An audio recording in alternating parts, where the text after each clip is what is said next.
Welcome back, one and all, to the second day of the King of Halloween show. I would just like to point out that everything is fine, and you needn't question nor concern yourself with any worries about the safety on the show.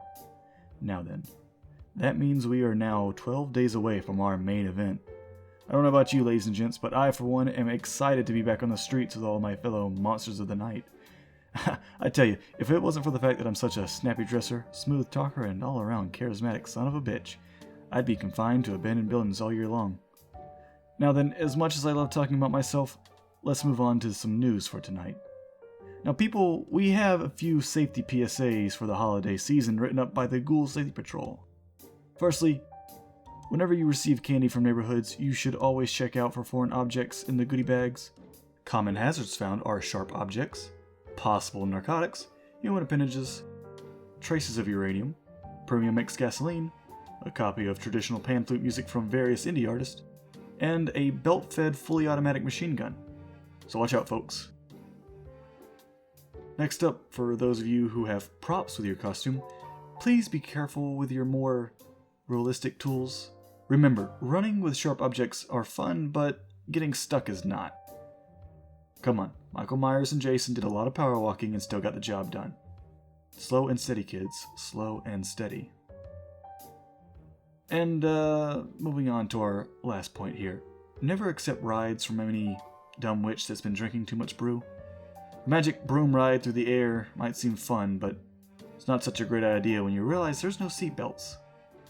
So remember, my fantastic fans, stay safe this year. Hey! Do you people like friendly competitions and free stuff? Of course you do. Well, I have got the game for you, delightful devils. To enter this little contest of mine, all you have to do is simply comment down below or at me on Twitter. That will be down below as well, where you can see. And simply say the phrase, "I'm in," and tell me a little bit about how much you love Halloween. There will be 4 winners in total. 4th through 2nd place will win a t-shirt from my friend Raven, the art bird. One of his lovely selections will be on screen, and you can go ahead and visit the store should you just want to go ahead and buy yourself a little something nice. Now, 1st place winners will get a full-fledged commission.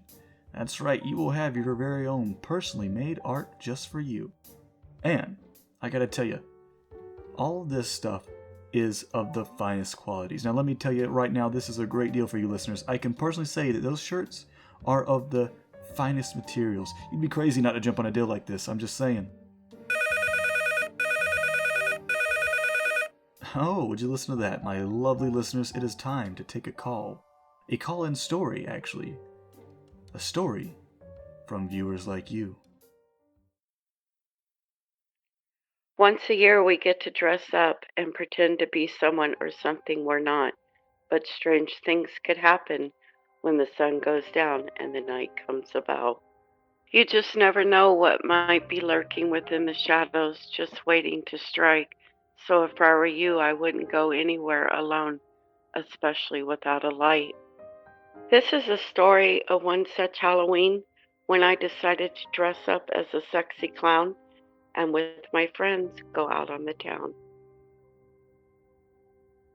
Grabbing my keys, I excitedly hurried out the door, forgetting my phone. It wasn't until later when a friend asked to use it that I realized I had left it at home.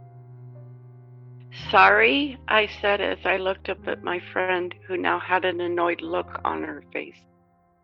She shrugs as we turned to head back inside, and that's when we got a weird feeling that something wasn't right. Opening the door, we stepped inside, letting our eyes adjust to the dark room, and that's when we noticed that the club was now empty. We turned to look at each other in confusion, now getting scared. That's when my friend broke the silence by asking in a shaky tone, "Where is everyone?" "I don't know," I said as I turned and started to walk away to go see where everyone had gone. That's when my friend says, "Hey, wait, you ain't leaving me here alone." Slowly, we started making our way through the club. looking around for anyone but still found no one, but the air still smelled of cheap perfume, alcohol, and still cigarette smoke.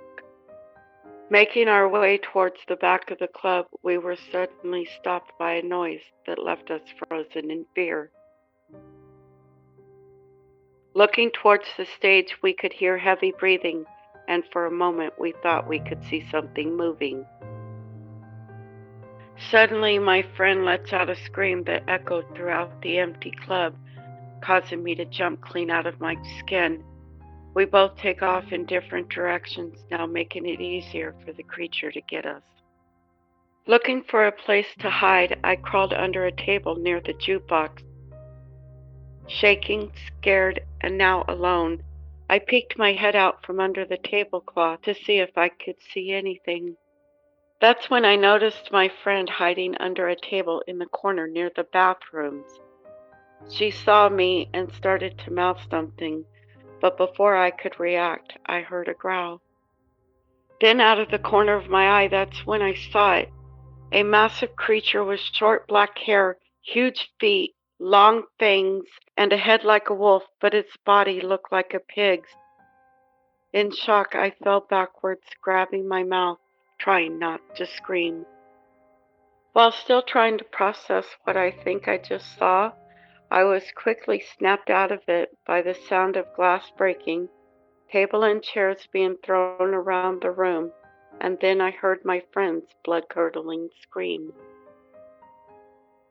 Looking out from under the tablecloth, I saw the beast running towards her, and with one quick motion, he was on top of her, ripping her apart. The sickening sounds that now echoed throughout the empty club made me throw up, and without thinking, I let out a scream that caused the beast to stop feasting on my friend and turn its attention to me. In horror, I watched as the beast, now with a blood-covered face, turn and start running towards me. Without thinking, I ran out from under the table and started running towards the front door, hoping I could escape this nightmare. With the beast still behind me and fast approaching, I reached the front door, swung it open, ran outside as the door slammed behind me. Making it outside, still shaking and scared, I collapsed to the ground and started crying.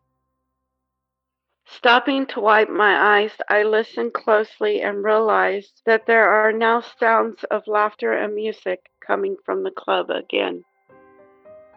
Confused and clumsy, I stood up and headed to go back inside. Before going in, I paused for a moment and thought to myself, what the hell just happened? Opening the door, I stepped inside, and that's when I realized that everything was back to normal, with the exception of one thing. My friend was still gone.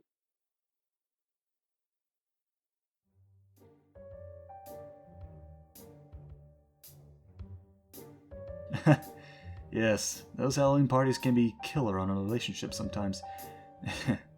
However, that will do it for the show tonight. I wish you all a good evening, and I will see you back here, same time tomorrow, for your listening pleasure. Take care, everyone.